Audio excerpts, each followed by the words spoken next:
Twitter app not working on Samsung Galaxy S22 Ultra or Plus. Hello friends, hope so you're doing well, and in this video, as I already told you, I'm going to show you how you can fix Twitter not working problem.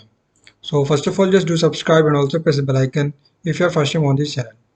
So to fix Twitter not working problem on your Samsung Galaxy S22, first of all just tap on settings and watch complete video, follow every single step, hope so this will fix your problem.